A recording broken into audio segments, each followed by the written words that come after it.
Shalom Bapak Ibu dan Tuhan, kembali lagi di Devotion pada bulan Agustus. Saya berdoa Bapak Ibu semuanya dalam keadaan sukacita dan sehat di dalam Tuhan.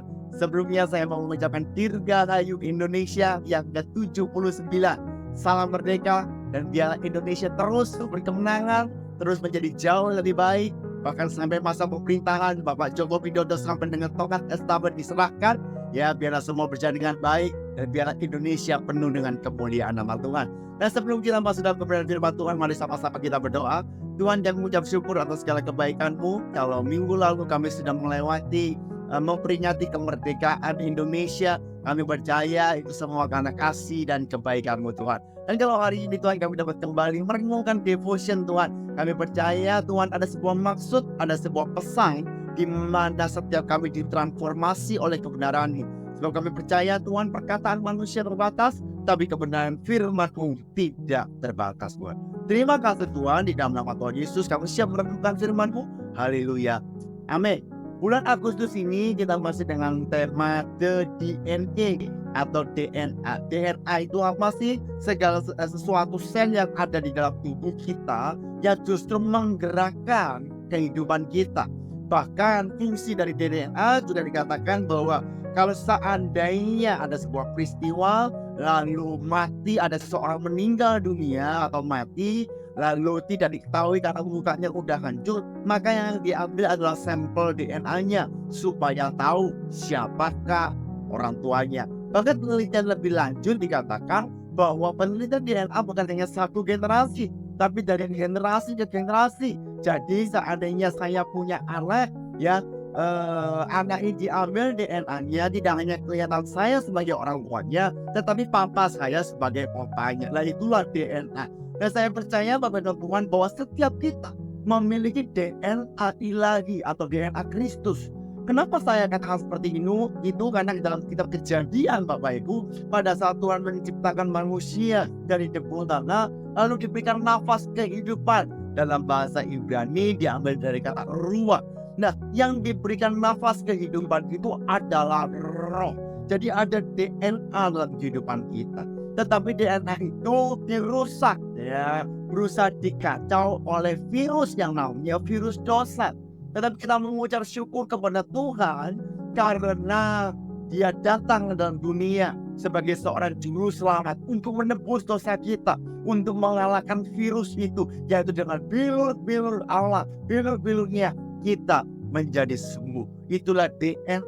Nah, hari ini kita belajar bahwa kita memiliki DNA, yaitu DNA mengasihi. Ya, mengasihi, mencerminkan kasih Allah dalam kehidupan kita. Orang Kristen itu nilai plusnya yang tidak akan pernah bisa digantikan adalah kasih. Ya, kasih selalu menyekat dan identik atau selalu menempel dengan orang-orang atau umat-umatnya. Kenapa? Karena Allah juga adalah kasih. Karena itu dalam 1 Yohanes 4 ayat yang ke-7 sampai dengan ayat yang ke-8 berkata seperti ini. Saudara-saudaraku yang kekasih, marilah kita saling mengasihi, sebab kasih itu berasal dari Allah. Dan setiap orang yang mengasihi lahir dari Allah dan mengenal Allah. Ayat 8. Barang siapa tidak mengasihi, ia tidak mengenal Allah, sebab Allah adalah kasih. Jadi kasih bukan hanya mengasihi Tuhan, tetapi juga mengasihi sesama.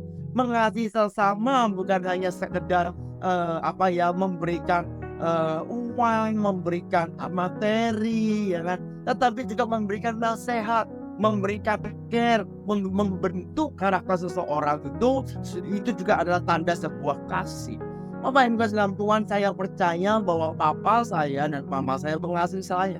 Tetapi Bapak Ibu tahu nggak bahwa saya juga pernah dipukul, baik itu dengan rotan, baik itu dengan kastok baju, bahkan pedang mainan saya. Wah, dulu itu zamannya Power Ranger Bapak Ibu. Pedang itu atas plastik bisa bunyi telolet gitu ya. Nah, itu di saya dipukul. Nah, di saat saya dipukul, saya merasa jangan-jangan papa saya nggak sayang sama saya. Salah. Tetapi justru karena papa saya sayang sama saya dibimbing sehingga hari ini saya ada karena kasih ayah saya yang ada dalam kehidupan saya. Nah, Bapak Ibu dan Tuhan, apa yang mau saya maksudkan di sini, Bapak Ibu, bahwa kita memiliki DNA Allah, artinya kita juga harus mengasihi sesama kita.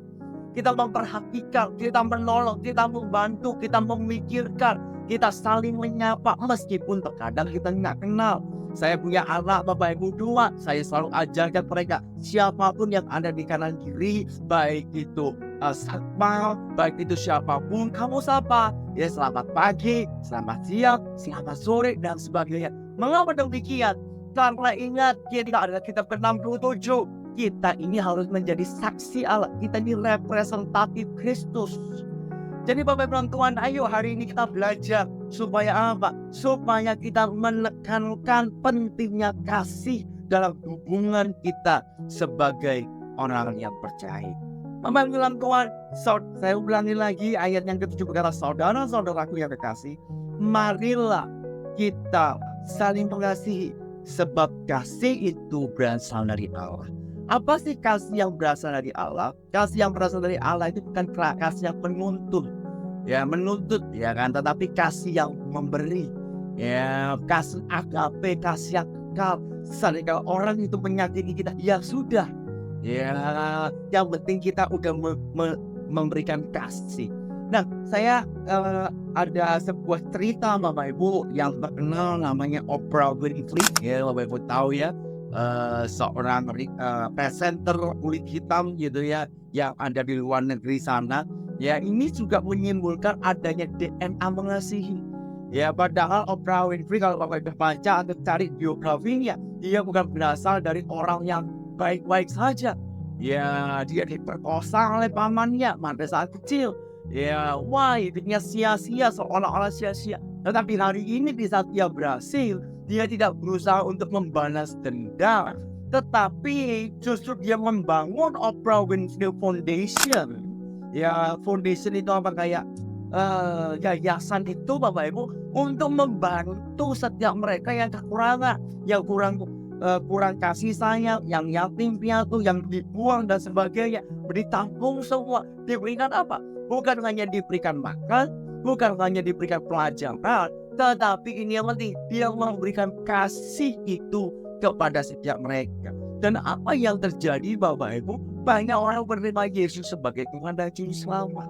Ya, kenapa? Karena mereka merasakan kasih Kristus. Karena itu Bapak Ibu, kasih bukan bicara tentang kata-kata saja. Saya percaya kalau kita cuma ngomong I love you, itu hal yang mudah. Aku sayang kamu, aku cinta kamu, itu hal yang mudah. Tetapi kasih harus disertai dengan perbuatan. Betul ya? Kalau saya menikah, saya udah punya anak 2 gitu ya. Saya nggak akan cuma bilang I love you sayang, tapi saya nggak pernah memperhatikan, saya nggak pernah membawakan sesuatu, bahkan saya nggak pernah membantu istri saya. Kasih itu berbuat. Yuk kita lihat Yesus mati di atas kayu salib.